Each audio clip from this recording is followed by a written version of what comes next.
सभी को नमस्कार। कैसे हैं आप सभी लोग? मस्त होंगे, है ना? तो आज हम शुरू करेंगे पाठ नंबर 2। कल भूमिका के बारे में हमने जान लिया कि सत्य के साथ मेरे प्रयोग किसका है। इसका पूरा नाम है मोहनदास करमचंद गांधी, क्योंकि करमचंद कौन है? पिता। और मोहनचंद कौन है? मोहनदास कौन है? स्वयं। तो नाम बन गया मोहनदास करमचंद गांधी। ये इसका क्या है? लेखक है। क्या है? लेखक। और विधा क्या है? आत्मकथा। क्या है? आत्मकथा। अंश का मतलब क्या होता है? भाग। सत्य के साथ प्रयोग में महात्मा गांधी क्या क्या कहते हैं, ये हमने कल के वीडियो में अच्छी प्रकार से जान लिया।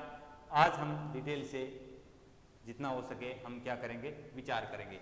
पहले तो परिचय देख लेते हैं। आपको याद नहीं करना है, और वैसे आपको याद करें तो भविष्य में काम आएगा, क्योंकि गांधी जयंती 2 अक्टूबर को मनाई जाती है ना? क्यों मनाई जाती है, कैसे, क्या, किस प्रकार से जन्म हुआ, क्या क्या इन्होंने किया, तो ये बातें अपने को थोड़ा सा ध्यान में रखने योग्य बातें हैं। लेकिन महात्मा गांधी की परिचय एग्जाम की दृष्टि से आपको याद करने की कोई आवश्यकता नहीं है। एग्जाम की दृष्टि से अगर परिचय याद करना है तो कवि परिचय, जो अपनी सृजन या सर्जना पाठ्य पुस्तक है, उनके परिचयों को आप याद करें। जो 9 पाठ हैं अच्छी प्रकार से मैंने आपको बताया, लिखाया है, समझाया भी था, दिखाया भी है। मैंने हस्तलिखित प्रमाण आपको दे डाले, है ना? अच्छी प्रकार से करेंगे। ओके, देखिए, मोहनदास करमचंद गांधी का जन्म 2 अक्टूबर 1869 ईस्वी को। जन्म कब हुआ था? 2 अक्टूबर 1869 को। कहाँ हुआ? गुजरात के काठियावाड़। और काठियावाड़ से हमें क्या भी मिलता है? चरखा भी मिलता है। और इसके साथ मैंने बताया कि एक पालनपुर भी है। पालनपुर और काठियावाड़ से हमें आगे जाकर के क्या प्राप्त होगा? चरखा। और चरखा महात्मा गांधी प्राप्त करना चाहता था। क्यों? क्योंकि चरखा या चरखा के द्वारा महात्मा गांधी के अनुसार हिंदुस्तान की गरीबी या कंगालियत को मिटाया जा सकता है। आगे चरखा मिलता भी है, लेकिन समस्या ये खड़ी हो जाती है कि इस चरखे से काते कौन? काटना किसी को आता नहीं था, ठीक है ना? तो वो बातें बाद में करेंगे। पोरबंदर नामक स्थान पर हुआ था। पोरबंदर एक जगह है गुजरात में, वहां पर इसका जन्म हुआ था 2 अक्टूबर 1869 को। इसीलिए 2 अक्टूबर को हम क्या मनाते हैं? जयंती मनाते हैं प्रतिवर्ष। गांधी भारतीय स्वतंत्रता आंदोलन के प्रमुख नेता थे। अंडरलाइन करने की जरूरत नहीं है, क्योंकि अंडरलाइन हमें उसी को करना है जिन्हें हमें याद करना है। तो गांधी भारतीय स्वतंत्रता आंदोलन के प्रमुख नेता थे, ठीक है। उन्होंने सत्याग्रह, सविनय अवज्ञा के माध्यम से ब्रिटानिया हुकूमत का मतलब ब्रिटिश शासन के अत्याचारों के प्रतिकार में महत्वपूर्ण भूमिका निभाई। उनके सत्याग्रह की नींव अहिंसा सिद्धांत पर आधारित थी। जो भी इन्होंने सत्याग्रह किया, जो भी आंदोलन किया, वो किस दम पर किया था? अहिंसा के दम पर। महात्मा गांधी ने कहा कि आप हिंसा ना करें।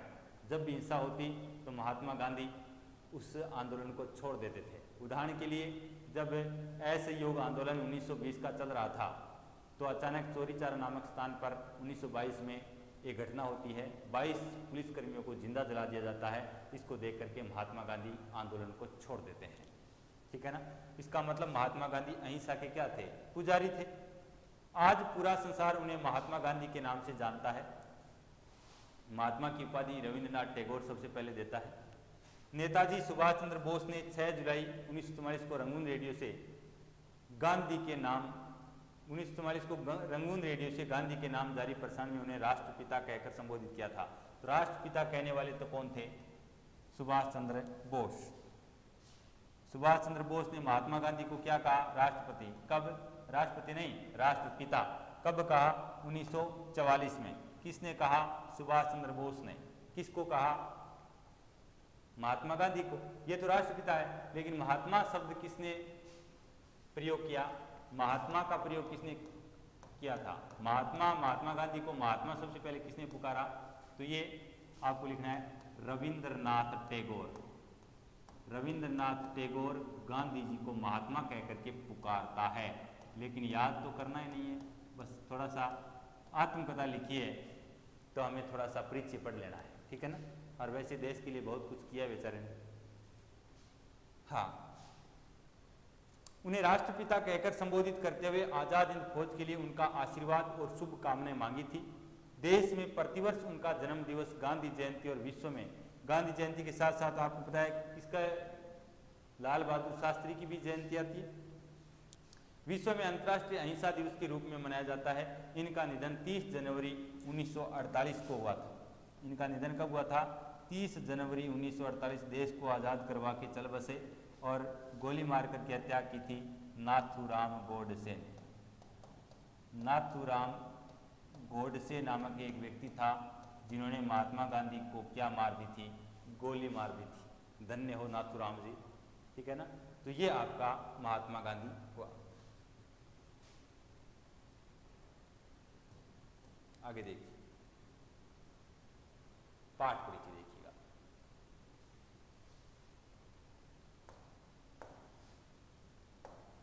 इस पाठ में महात्मा गांधी द्वारा लिखित सत्य के प्रयोग अथवा आत्मकथा के काशीनाथ त्रिवेदी द्वारा अनुदित कुछ अंशों का संकलन है। पाठ का सभ्य पोशाक में अंश जहां विद्यार्थियों को छद्म आक्रमण से परे रहकर विद्यार्थी बनने की सलाह देता है। पाठ में सभ्य पोशाक में महात्मा गांधी बताते हैं कि विद्यार्थियों को छद्म, जो आकर्षित करने वाली पोशाक है, वो कभी नहीं पहननी चाहिए। ऐसी पोशाक पहननी चाहिए जो सीधी, क्योंकि खुद ने तो पहन करके मजे ले लिए, वे कहाँ से वो आर्मी स्टोर से, नेवी स्टोर से कपड़े सिलवाता है, चेन पहना, टाई पहना, है ना, क्या क्या, ये तो मजे खुद ने तो ले लिए। और अब आप लोगों को कह रहा है कि छद्म आक्रमणों से बचना चाहिए, विद्यार्थी बना रहना चाहिए, ना सीधा साधा जीवन जीना चाहिए। खुद ने तो अच्छे मजे ले लिए, ठीक है ना। बूढ़े होने के बाद में कहते हैं कि अच्छा जीवन जीना चाहिए, लेकिन फिर भी मान लेते हैं, क्योंकि वो तो एक मित्र को सबक सिखाने के लिए ऐसा किया था।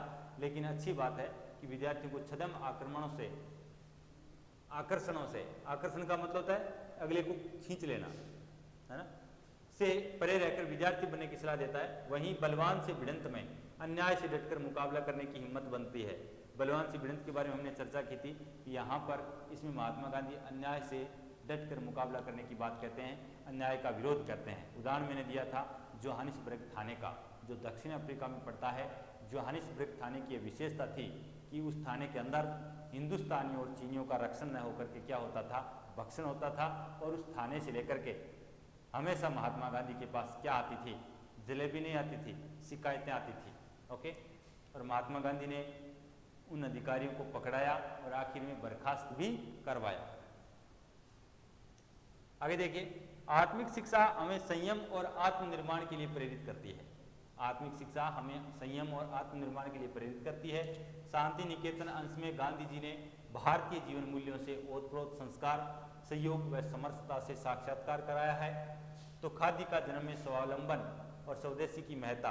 खादी के जन्म में, खादी का जो जन्म है, खादी अपनाना महात्मा गांधी इसलिए चाहते थे, जिसके कारण महात्मा गांधी चाहते थे कि स्वदेशी का तो क्या होगा? स्वदेशी अपनाया जाएगा और विदेशी भगाया जाएगा, विदेशी माल का बहिष्कार होगा और स्वदेशी को अपनाया जाएगा। ये खादी के जन्म में बताते हैं। इस प्रकार गांधी जी की आत्मकथा हमें सात्विक एवं सार्थक जीवन जीने के लिए प्रेरित करती है। सभ्य पोशाक में महात्मा गांधी सभ्य पोशाक में रहना शुरू करते हैं। देखिए, अन्नाहार पर मेरी श्रद्धा दिन पर दिन बढ़ती गई। अन्नाहार का मतलब क्या है? यहाँ पर अन्नाहार का मतलब था, पहले बताया था मैंने, शाकाहारी। शाकाहारी। अन्नाहार पर मेरी श्रद्धा दिन पर दिन बढ़ती गई। सॉल्ट की पुस्तक ने आहार के विषय में अधिक पुस्तकें पढ़ने की मेरी जिज्ञासा को तीव्र बना दिया। महात्मा गांधी ने अनेक शाकाहारी संबंधित, अनाहार से संबंधित पुस्तकें पढ़ी, इसलिए महात्मा गांधी के रोम रोम में ये शब्द गूढ़ कर गया कि मुझे आजीवन क्या रहना है? शाकाहारी रहना है। इसलिए उन्होंने अनेक प्रकार की पुस्तकें पढ़ी। पुस्तकें मुझे मिली, मैंने खरीद ली और पढ़ डाली। उनमें हार्ड विलियम्स की आहार नीति, इसको अंडरलाइन करना है क्या कि हार्ड विलियम्स की पुस्तक का नाम बताइए, तो उस पुस्तक का नाम है आहार नीति। अंडरलाइन करें, हार्ड विलियम्स की पुस्तक का नाम क्या है? आहार नीति। और प्रश्न ये भी बन सकता है, आहार नीति पुस्तक किसकी है? हार्ड विलियम्स की। और उसमें हार्ड विलियम्स की पुस्तक आहार नीति में किसका उल्लेख है? तो अंडरलाइन करेंगे, नामक पुस्तक में अलग अलग युगों के ज्ञानियों, अवतारों और पैगंबर, धार्मिक पुरुषों के आहार का और आहार विषय उनके विचारों का वर्णन किया गया है। यहाँ तक आप अंडरलाइन करेंगे। कहाँ तक प्रश्न बनेगा? क्या प्रश्न बनेगा? अभी तक हमने एक अंडरलाइन किया है कि महात्मा गांधी की अन्नाहार पर श्रद्धा या शाकाहारी बने रहने के लिए महात्मा गांधी ने अनेक पुस्तकें पढ़ी। उनमें से एक पुस्तक है हार्ड विलियम्स की। तो प्रश्न बन सकता है, हार्ड विलियम्स की कौन सी पुस्तक है? या आहार नीति पुस्तक किसकी है, उसमें क्या लिखा गया है, तो आप उत्तर देंगे आहार नीति नामक पुस्तक हार्वर्ड विलियम्स के द्वारा लिखी गई है, जिसमें कहा गया है कि अलग अलग युगों के ज्ञानियों, अवतारों और पैगंबरों के आहार का और आहार विषय उनके विचारों का वर्णन किया गया है। कहने का मतलब उस पुस्तक में ये कहा गया है, किस पुस्तक में, आहार नीति पुस्तक में। देखिए आगे, बहुत इंपॉर्टेंट प्रश्न है ये। आगे देखिए, पाइथागोरस, ईसा मसीह इत्यादि को उसने केवल अनार्य सिद्ध करने का प्रयत्न किया है। डॉक्टर मिसेज एना किंग्सफोर्ड, इसको भी अंडरलाइन करें आप, मैं रेखांकित के लिए बोलूँ ना तभी करना है। डॉक्टर मिसेज एना किंग्सफोर्ड की उत्तम आहार की रीति नामक पुस्तक, तो ये पुस्तक किसकी है, उत्तम आहार की रीति। आहार नीति तो किसकी थी, हार्वर्ड विलियम्स की। उसमें क्या कहा गया था, उस पुस्तक में किसका उल्लेख किया गया है, अलग अलग युगों के ज्ञानियों, अवतारों और पैगंबरों के आहार का और आहार विषय उनके विचारों का वर्णन किया गया। ये तो किसमें किया गया, आहार नीति नामक पुस्तक में, जो किसकी है, हार्वर्ड विलियम्स की। और डॉक्टर मिसेज एना किंग्सफोर्ड, ये लेखिका है कि उत्तम आहार की रीति है। इस पुस्तक, यह पुस्तक भी आकर सकती। साथ ही डॉक्टर एलिनसन, ये नाम याद रखना, वेरी वेरी मोस्ट है, डॉक्टर एलिनसन के आरोग्य विषय लेखों, आरोग्य विषय का मतलब होता है क्या, स्वस्थ रहना, लेखों ने भी इनमें अच्छी मदद की। वे दवा के बदले केवल आहार के हेर फेर से रोगी को निरोग करने की क्षमता रखते थे।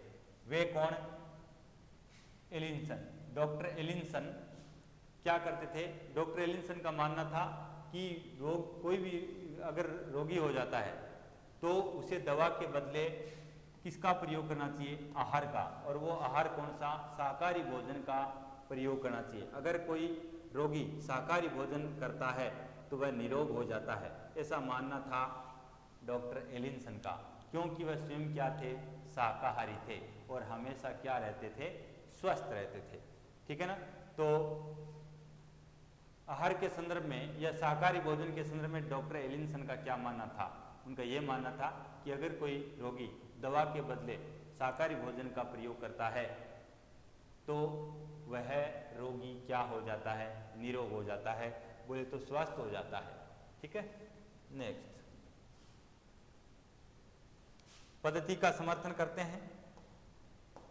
डॉक्टर एलिनसन का कथन चल रहा है, डॉक्टर एलिनसन स्वयं अन्नाहारी थे और बीमारों को केवल अन्नाहार की सलाह देते थे। अन्नाहार का मतलब होता है शाकाहारी भोजन करने का सलाह देते थे। इन सब पुस्तकों के अध्ययन का परिणाम यह हुआ कि मेरे जीवन में आहार विषय प्रयोगों ने महत्व का स्थान प्राप्त कर लिया। आरंभ में इन प्रयोगों में आरोग्य की दृष्टि मुख्य थी, यानी स्वस्थ रहने की दृष्टि मुख्य थी। बाद में धार्मिक दृष्टि सर्वोपरि बन गई, यानी स्वास्थ्य से भी बढ़ करके धार्मिक दृष्टिकोण सर्वोच्च पद पर पहुंच गया, यानी धर्म को महत्व ज्यादा देने लग गए। तो एलिनसन की जो आहार विषयक नीति है वो कैसी थी, एलिनसन का एक स्वस्थ शरीर के बारे में क्या मानना था, या डॉक्टर एलिनसन का क्या विचार था, तो ये बातें आपने अंडरलाइन कर ली होगी। आगे देखिएगा, इस बीच मेरे उन मित्र को तो मेरी चिंता बनी ही रही। उन्होंने प्रेम से माना कि अगर मैं मांस नहीं खाऊंगा, ये मित्र की बात है, वेरी वेरी मोस्ट कर लेना, विनोद मिल कह रहा है ये बात, अगर मैं मांस नहीं खाऊंगा। ये मैंने पहले ही बताया था, मित्र और महात्मा गांधी और महात्मा गांधी के मित्रों में अनबन क्यों थी, विचारों को लेकर के। कारण क्या था कि महात्मा गांधी तो शाकाहारी थे, बट उनके मित्र क्या थे, उनके मित्र क्या करते थे, मांस का सेवन करते थे, लेकिन महात्मा गांधी कभी मांस का सेवन नहीं करते थे। जिसके कारण क्या था, जिसके कारण मित्रों से महात्मा गांधी की क्या हो गई, अनबन हो गई। देखिए अंडरलाइन करना यहां से, महात्मा गांधी के अनुसार उनके मित्र कहते हैं कि अगर मैं मांस नहीं खाऊंगा, अगर मैं मांस नहीं खाऊंगा तो कमजोर हो जाऊंगा। ऐसा मानना किसका था, महात्मा गांधी के मित्रों का। महात्मा गांधी के मित्रों ने, कल पढ़ा था उन्होंने कि महात्मा गांधी के मित्रों ने कहा कि अगर महात्मा गांधी मांस नहीं खाएगा तो क्या हो जाएगा, कमजोर। यही नहीं बल्कि मैं बेवकूफ बना रहूंगा। बेवकूफ का मतलब मूर्ख। मित्रों के अनुसार जो मांस नहीं खाता वो क्या हो जाता है, मूर्ख। क्योंकि अंग्रेजों के समाज में घुल मिल ही नहीं सकूंगा। मित्रों के अनुसार जो मांस का सेवन नहीं करता वो अंग्रेजों के साथ नहीं रह सकता। अंग्रेजों के साथ वही रह सकता है जो मांस का सेवन करता है। और महात्मा गांधी मांस का सेवन नहीं करते थे, इसलिए उनके मित्रों ने कहा कि तुम अंग्रेजों के साथ घुल मिल नहीं सकोगे, कमजोर हो जाओगे, मूर्ख कहलाओगे, है ना। यहां तक अंडरलाइन करना है। वे जानते थे कि मैं अन्नाहार विषयक पुस्तकें पढ़ता रहता हूं। वे जानते थे कि मैं अन्नाहार विषयक पुस्तकें पढ़ता रहता हूं। उन्हें डर लगा कि इन पुस्तकों के पढ़ने से मैं भ्रमित बन जाऊंगा, प्रयोगों में मेरा जीवन व्यर्थ चला जाएगा, मुझे जो करना है उसे भूल जाऊंगा और पोथी पंडित बन बैठूंगा। इस विचार से उन्होंने मुझे सुधारने का एक आखिरी प्रयत्न किया। यहां भी इसको भी ले लो, साथ में ले लीजिएगा। उन्होंने कहा कि बस केवल आहार नीति संबंधी पुस्तक पढ़ेगा, शाकाहारी भोजन के बारे में सोचता रहेगा, शाकाहारी रहेगा तो तू केवल एक भ्रमित बन जाएगा और एक पोथी पंडित ही बन जाएगा और कोई बाहरी नॉलेज नहीं होगा। मेरा जीवन व्यर्थ चला जाएगा और इसमें तुम्हारा जीवन क्या चला जाएगा? व्यर्थ। मुझे जो करना है उसे भूल जाऊंगा और पोथी पंडित बन बैठूंगा। इस विचार से, यहां तक अंडरलाइन करना है, यहां तक अंडरलाइन कर लीजिएगा कि मित्र ने, महात्मा गांधी के मित्र ने लेखक को बोले तो महात्मा गांधी को शाकाहारी भोजन करने के संदर्भ में और मांसाहारी भोजन न करने के संदर्भ में क्या कहा, प्रश्न कैसे बन सकता है। अब महात्मा गांधी के मित्रों ने इसको सुधारने के लिए आखिरी प्रयत्न किया, वो भी होटल में ले जाने का। भाई महात्मा गांधी के मित्र चाहते थे कि ये मांस का सेवन करे, ये कमजोर ना रहे, अंग्रेजों से घुल मिल ले, इंग्लैंड में रहने का मौका मिले। महात्मा गांधी मित्र तो भाई मांसाहारी तो मांस का सेवन करवाना सिखाएगा, इसलिए महात्मा गांधी को समझाने के लिए, सुधारने के लिए आखिरी प्रयत्न उनके मित्र करते हैं कि उनको पकड़ करके कहाँ ले जाते हैं? होटल में मांस का सेवन करवाने। लेकिन महात्मा गांधी मांस का सेवन नहीं करते हैं, आधी रात को होटल से बाहर निकलते हैं, लेकिन अन्य भोजनालय बंद हो जाते हैं, जिसके कारण महात्मा गांधी को पूरी रात क्या रहना पड़ता है? भूखा। देखिए, इस विचार से उन्होंने मुझे सुधारने का आखिरी प्रयत्न किया। प्रश्न हो सकता है, महात्मा गांधी को सुधारने का आखिरी प्रयत्न मित्रों ने किस प्रकार किया? देखिए क्या किया। उन्होंने मुझे नाटक दिखाने के लिए न्योता। पहले तो कहा कि हम नाटक देख करके आएंगे, क्योंकि ऐसा कहेंगे मित्र की चलो मांस खा करके आएंगे तो महात्मा गांधी मना कर देते, इसलिए नाटक दिखाने के बहाने उनको साथ में ले गए। वहां जाने से पहले मुझे उनके साथ हॉर्न भोजन गृह में भोजन करना था। वो ले जाते कहाँ है भोजन करवाने? हॉर्न भोजन गृह में ले जाते हैं। मेरी दृष्टि में यह गृह एक महल था। विक्टोरिया होटल छोड़ने के बाद, यहां से अंडरलाइन करें, मेरी दृष्टि में यह गृह एक महल था। आप मेरी, मेरे का इस्तेमाल ना करें, अन्य पुरुषशैली में लिखें कि महात्मा गांधी की दृष्टि में यह गृह एक महल था। विक्टोरिया होटल छोड़ने के बाद ऐसे गृह में जाने का मेरा यह पहला अनुभव था। विक्टोरिया होटल का अनुभव तो निकम्मा था, क्योंकि मानना होगा कि वहां मैं बेहोशी की हालत में था। सैकड़ों के बीच हम दो मित्र एक मेज के सामने बैठे, कहाँ? हवन भोजन गृह में। और मित्रों के लिए भोजन किस प्रकार रहेगा? मांस खाएगा। मित्र ने पहली प्लेट मंगाई, वह सूप की थी। सूप की का मतलब है पतली दाल, जिसमें किसका प्रयोग हो? मांस का प्रयोग हो। और महात्मा गांधी देखते ही समझ गया। महात्मा गांधी देखते ही समझ गया।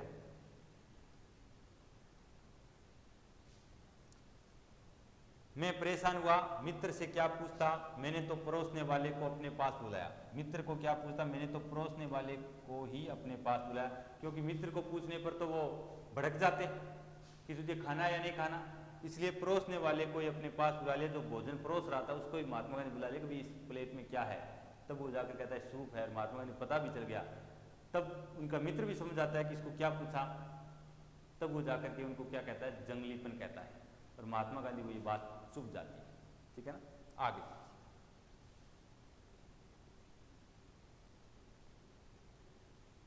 मित्र समझ गए।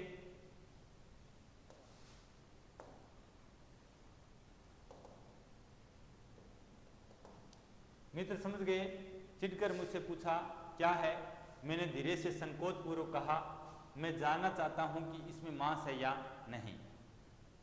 मैंने धीरे से संकोच पूर्वक कहा, मैं जानना चाहता हूं कि इसमें मांस है या नहीं। ये कथन किसका है? महात्मा गांधी का है, महात्मा गांधी का है। ऐसे ग्रह में यह जंगलीपन नहीं चल सकता। यह किसका कथन है? मित्र का। क्योंकि मित्र को तो पूछा नहीं और महात्मा गांधी ने परोसने वाले को पूछा कि इसमें क्या है, तो मित्र पैंतरा समझ गए कि महात्मा गांधी अब ना कुछ करेगा, इसलिए मित्र को क्या आया? गुस्सा। मित्र ने कहा कि ऐसे ग्रह में इस प्रकार के हॉबर्न जो ग्रह है इसके अंदर ये जंगलीपन नहीं चल सकता। अगर तुम्हें अब भी यही किचकिच करनी हो तो तुम बाहर जाकर किसी छोटे से भोजन गृह में खा लो और बाहर ही मेरी राह देखो, बाहर ही मेरा इंतजार करो। मुझे इस प्रकार के मित्र की आवश्यकता नहीं है जो यहाँ आकर के ना कुछ करे। नहीं खाना है तो यहाँ से भाग जाओ। महात्मा गांधी के फटेड़ भी पड़ते थे, उसमें बताया नहीं है, आत्मकथा, ठीक है ना। मैं इस प्रस्ताव से खुश होकर उठा और दूसरे भोजनालय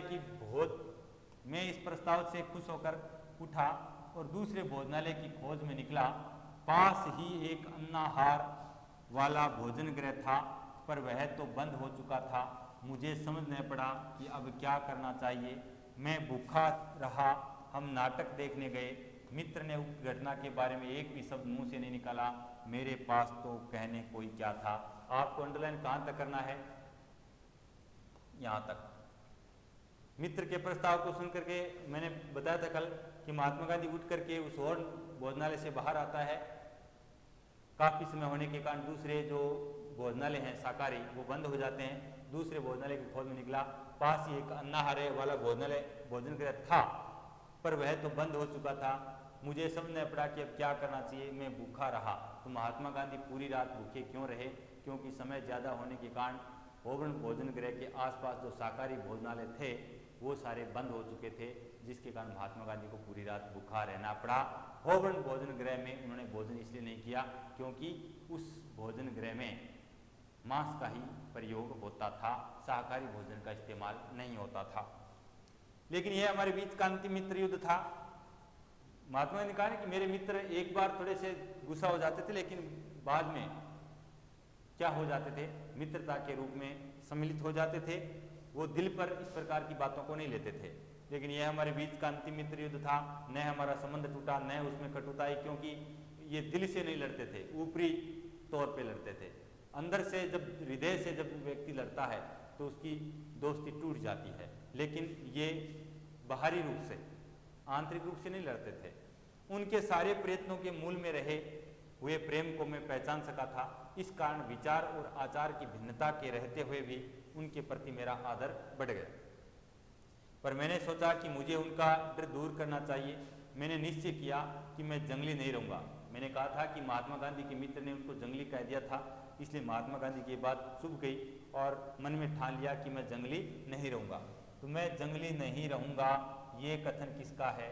गांधी का है। ये बात बताता है कहाँ? सत्य के साथ मेरे प्रयोग में। सभ्य के लक्षण ग्रहण करूंगा और दूसरे प्रकार से समाज में समरस यानी समान होने योग्य बनकर अन्नाहार की अपनी विचित्रता को छिपा लूंगा।